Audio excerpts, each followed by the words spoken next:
मेरा नाम अमित है। मैं आज ऑफिस से आया तो मुझे मेरी पत्नी का फ़ोन आया कि हम सब शादी में जा रहे हैं। मेरे माता पिता और पत्नी तीनों एक शादी में गए थे। मैं घर पहुंचा, पड़ोस से चाबी लेकर मैंने गेट खोला। खाना मैं बाहर खाकर आया था। मैंने कपड़े बदलकर अपने बेड पर बैठकर एक किताब पढ़ने लगा। घर पर किसी के ना होने का सबसे बड़ा फ़ायदा यही होता है कि आप शांति से एक किताब पढ़ सकते हैं। मैं किताब पढ़ ही रहा था कि मुझे खिड़की पर कोई साया दिखाई दिया। तो मैंने सोचा कि इतनी रात में कौन आ सकता है, कहीं कोई चोर तो नहीं जो बंद घर में समझकर चोरी करने की फिराक में हो। मैं यही सब सोच रहा था। फिर मैंने उठकर कमरे की लाइट ऑन की। इसके बाद मैं खिड़की के पास गया और चिल्लाया, कौन है वहाँ? लेकिन सामने से कोई उत्तर नहीं आया। तो मैंने डरते डरते खिड़की खोल कर देखा। तभी मैंने देखा एक आदमी बाहर की ओर भाग रहा है। मैं जल्दी से मेन गेट खोलकर बाहर आया, लेकिन तब तक वह काफ़ी दूर जा चुका था। अब मुझे पूरा यकीन हो चुका था कि वह चोर ही था, लेकिन अब तो वह जा चुका था। इस घटना ने मेरी नींद पूरी तरह से उड़ चुकी थी। मेरा मन अब किताब में भी नहीं लग रहा था। एक अनजाना सा डर मेरे मन में बैठ चुका था। यह डर मेरे लिए नहीं था, बल्कि कई बार मेरे माता पिता या मेरी पत्नी अकेली रहती थी। मुझे बाहर टूर के लिए जाना पड़ता था। रात अधिक हो चुकी थी। मैं किचन में गया और पानी पीकर अपने लिए कॉफ़ी बनाने लगा। तभी मुझे किसी के चलने की आहट सुनाई दी, जो कि मेरे बेडरूम से आ रही थी। मैं कॉफ़ी छोड़कर एक हाथ में लकड़ी का डंडा उठाया और बेडरूम की तरफ गया, लेकिन वहाँ कोई नहीं था। मैं पलटकर जाने लगा। तभी मैंने देखा कि जो किताब मैं पढ़ते पढ़ते उल्टी रख कर गया था, वे सीधी रखी थी और उसका पहला खाली पेज खुला था। उस पर लाल रंग से कुछ लिखा था। मैंने पास जाकर देखा तो उस पर लिखा था, मैं तुम सबको मार दूंगी। यह पढ़ते ही मेरे हाथ से किताब छूट गई। मैंने इधर उधर देखा, वहाँ कोई नहीं था। वह खिड़की अब भी खुली थी, जिसे मैंने ही खोला था। मैं जल्दी से जाकर खिड़की बंद कर दी। मेरे दिल की धड़कन बहुत बढ़ गई थी। मैंने पलंग के नीचे, अलमारी से हर जगह देखा, लेकिन कोई नज़र नहीं आया। आखिर ये किसने लिखा है और क्यों? यही सब सोचकर घर में घबरा रहा था। मेरे हाथ पैर ठंडे पड़ गए थे। मुझे एक बार लगा कि यह मेरा वहम होगा, लेकिन किताब सामने थी और उसकी किसी चलने की आहट मैंने खुद सुनी थी। मैं जल्दी से किचन में गया और अपनी कॉफ़ी उठा लाया। फिर बेड पर बैठकर कॉफ़ी पीने लगा। कॉफ़ी पीते पीते मैंने किताब उठाकर उस लिखे हुए को हाथ से छूकर देखा। मेरे हाथ से कॉफ़ी का मग छूटकर फर्श पर गिर गया। मैंने जैसे ही उसे लिखे हुए पर हाथ फेरा, मुझे एहसास हुआ कि यह तो किसी के खून से लिख गया है, जो कि अभी ठीक से सूखा भी नहीं था, और कुछ खून मेरे हाथ पर भी लग गया था। मैं ज़ोर ज़ोर से चिल्लाने लगा, कौन है? सामने आओ, कौन मुझे मारना चाहता है? लेकिन कोई जवाब नहीं मिला। मैं थक कर वापस पास पड़े सोफे पर बैठ गया। मैंने सामने दीवार पर लगी घड़ी की ओर देखा। उसमें 3 बज रहे थे। मैं घबरा कर इधर उधर चक्कर लगा रहा था। इसी तरह सुबह के 5 बज गए। बाहर थोड़ा दिन निकल आया। मैं बेड पर आंखें बंद किए लेटा था। तभी फ़ोन की घंटी बजी। दूसरी ओर मेरी पत्नी थी। सुनो जी, हम निकल चुके हैं, बस 1 घंटे में घर पहुंच जाएंगे। मैंने फ़ोन रख कर जल्दी से कॉफ़ी का मग समेटा, फ़र्श को साफ़ किया और उस किताब को बंद करके सामने अलमारी में रख दिया। मैं किसी को कुछ भी बताना नहीं चाहता था। 1 घंटे बाद मेरे माता पिता और पत्नी तीनों आ गए।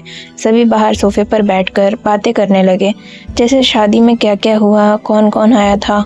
मैं बेमन से सबकी बातें सुन रहा था। तभी मेरी मम्मी ने मुझे टोका, क्या बात है अमित, कुछ परेशान दिख रहा है? तेरी आंखें भी लाल हो रही हैं, क्या रात को सो नहीं पाया? मैंने मुस्कुराते हुए कहा, नहीं मम्मी, ऐसी कोई बात नहीं है, मैं देर तक किताब पढ़ रहा था, नींद नहीं आ रही थी। मेरी पत्नी आशा ने कहा, मैं सबके लिए चाय बना कर लाती हूँ, फिर आराम कर लेना, आज तो आपकी छुट्टी ही है। मैंने हाँ में सिर हिलाया। आशा चाय बनाने चली गई। मेरी मम्मी अपने कमरे में जाकर बेड पर लेट गई। मुझे मौका मिल गया पापा से बात करने का। मेरे पापा ज्ञानचंद जी बहुत समझदार इंसान थे। उन्होंने बहुत तकलीफ़ें उठाई, लेकिन कभी हार नहीं मानी। मैं अपनी हर बात अपने पापा से शेयर करता था। मैंने पापा को सारी बात बता दी और कहा कि वे किसी से कुछ ना कहें। पापा कुछ देर सोचते रहे, फिर बोले, मुझे वो किताब दिखा। मैं जल्दी से किताब ले आया। पापा ने किताब को खोला, लेकिन ये क्या? उस पेज पर तो अब कुछ भी नहीं लिखा था। यह देखकर पापा बोले, मुझे लगता है ये तेरा वहम है। मैं कुछ समझ नहीं पा रहा था। कुछ देर चुप बैठकर मैंने कहा, नहीं पापा, ये मेरा वहम नहीं है। ये देखा, वो खून के दाग अब भी मेरी उंगलियों पर लगे हैं। मेरे पापा ने मेरे हाथ को गौर से देखा। अब उन्हें यकीन था कि मैं सच बोल रहा हूँ। उन्होंने कहा, तुम चिंता मत कर, तैयार हो और मेरे साथ चल। इसी बीच आशा चाय लेकर आ गई। हम तीनों चाय पी। इसके बाद मैं तैयार होकर पापा के साथ बाहर निकला। हम गाड़ी में बैठकर पापा के बताए रास्ते पर चल दिए। वहाँ पहुँचकर मैंने देखा यह एक पुरानी सी हवेली थी, लेकिन अच्छी तरह से सजी हुई थी। पापा जैसे ही अंदर पहुँचे, एक बुजुर्ग से व्यक्ति ने आकर कहा, अरे भाई ज्ञानचंद, आज अचानक बहुत दिनों बाद आए। पापा ने उनके गले लगे। मैं कुछ समझ नहीं पा रहा था। फिर पापा ने कहा, वो अब फिर से मुझे धमकी दे रही है, मेरे बेटे को धमकी दे रही है, उसे रोकना होगा। कल ये मेरा बेटा अमित घर में अकेला था, वह इसकी किताब पर लिख गई कि वह हम सबको मार देगी। देख भाई कमल, इसका कुछ बंदोबस्त कर, मेरे परिवार पर आँच नहीं आनी चाहिए। कमल जी कुछ देर सोच में पड़ गए। फिर उन्होंने कहा, भाई साहब, यही सब कुछ दिनों में मेरे साथ भी हो रहा है। तरह तरह से मुझे धमकी मिल रही है। मुझे लग रहा है कहीं तेरे साथ भी यही सब ना हो, इसीलिए मैंने कल एक आदमी को तेरे घर भेजा था। वह खिड़की से झांककर अंदर देखने की कोशिश कर रहा था, तभी कोई उस पर चिल्लाया और वह भाग लिया। मैंने कहा, हाँ अंकल, वो मैं ही था। मुझे लगा कोई चोर है, लेकिन ये सब क्या है, मुझे भी बताओ। मेरे पिता मुझे कुछ बताना नहीं चाहते थे, लेकिन कमल जी ने कहा, बेटा, आज से करीब 30 साल पहले हम दोनों एक गांव में रहते थे। वहाँ एक औरत थी जो कि तंत्र मंत्र करके सीधे साधे गांव वालों को ठगती रहती थी, उन्हें डर कर पैसे ऐंठती रहती थी। हम दोनों शहर से पढ़कर घर गए थे, इसीलिए हम उससे नहीं डरते थे। हमने गांव वालों को इकट्ठा किया और उसके घर पहुंच गए। उस समय वह एक बच्चे की बलि लेने की तैयारी कर रही थी। हमने पुलिस को फ़ोन कर दिया, लेकिन पुलिस समय पर नहीं पहुंच गई। इधर गांव वाले उससे पहले ही गुस्सा थे। जब उन्होंने एक बच्चे को देखा तो वहां लेटा था, उसके मुंह पर सिंदूर लगा हुआ था, पास ही में एक तलवार रखी थी। यह देखकर गांव वाले ने उस पर हमला कर दिया। हम गांव वालों को रोकते रहे कि इसे सज़ा कानून देगा, लेकिन हमें सबने पकड़ लिया और फिर उसी तलवार से उसे मौत के घाट उतार दिया। मरते मरते उसने हम दोनों की ओर देखा और कहा, जैसे मैं आज तड़प कर मर रही हूँ, ऐसे ही तुम दोनों का परिवार मरेगा। उसके बाद हम दोनों शहर चल आए, अपने अपने काम में व्यस्त हो गए। शादी हो गई, बच्चे हो गए, हम सबको भूल गए। लेकिन समय समय पर गांव से खबरें आती रहती थी कि जिन 2 लोगों ने उसे तलवार से मारा था, उनकी लाश बाद में पेड़ से लटकी मिली। हम दोनों डर गए थे, लेकिन किसी को कुछ नहीं बताया। आज 30 साल बाद लगता है उसकी आत्मा को हमारे बारे में पता लग गया है। बेटा, तू चिंता मत कर, हम इसका कुछ ना कुछ इंतजाम कर लेंगे। यह सुनकर मेरे होश उड़ गए। इतना सब कुछ छुपा था इस सब के पीछे। मैं सोच में पड़ गया। वहाँ कुछ देर बातें करके मैं पापा के साथ घर आ गया। रास्ते में पापा ने किसी को कुछ ना बताने की कसम मुझे दे दी थी। अचानक मेरा परिवार इतने बड़े संकट में पड़ गया, जिसमें हमारा कोई कसूर भी नहीं था। यह सोच सोचकर मेरा हाल बेहाल होता जा रहा था। मैं घर आकर सोने चला गया। अगले दिन मैं ऑफिस गया और जाते समय पापा को हिदायत दी कि वे घर पर ही रहें। ऑफिस के सारे काम निपटा कर मैं शाम होते ही घर आ जाता था।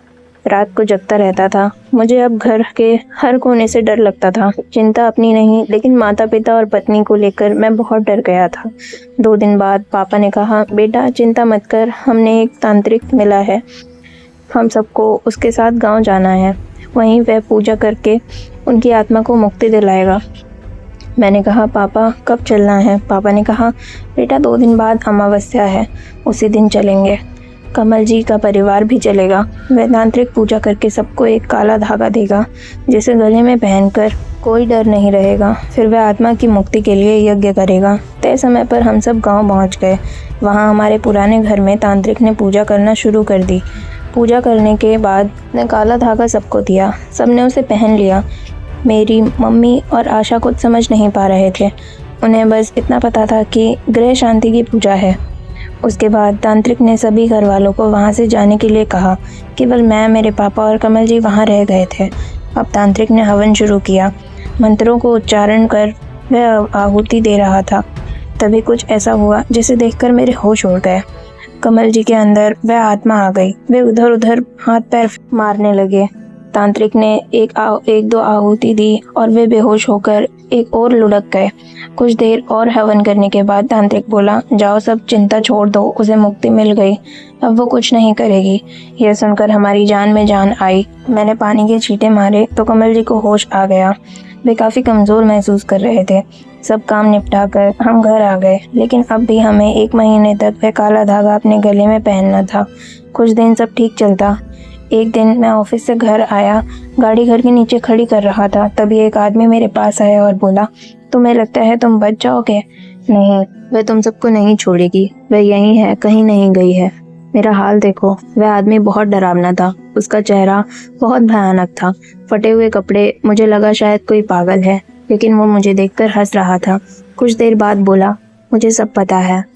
देख, उसने मेरा क्या हाल कर दिया। अगर यकीन ना हो तो अपने बाप से हरिया के बारे में पूछना, मैं ही हरिया हूँ, तेरे बाप को सब मालूम है। वह आगे चला गया, मैं सन्न रह गया और उसे जाता देखता रहा। फिर मैं वापस आया और अपने पापा से पूछा, पापा ये हरिया कौन है? अभी बाहर मिला था, कह रहा था वो कहीं नहीं गई है, तुम्हें नहीं छोड़ेगी।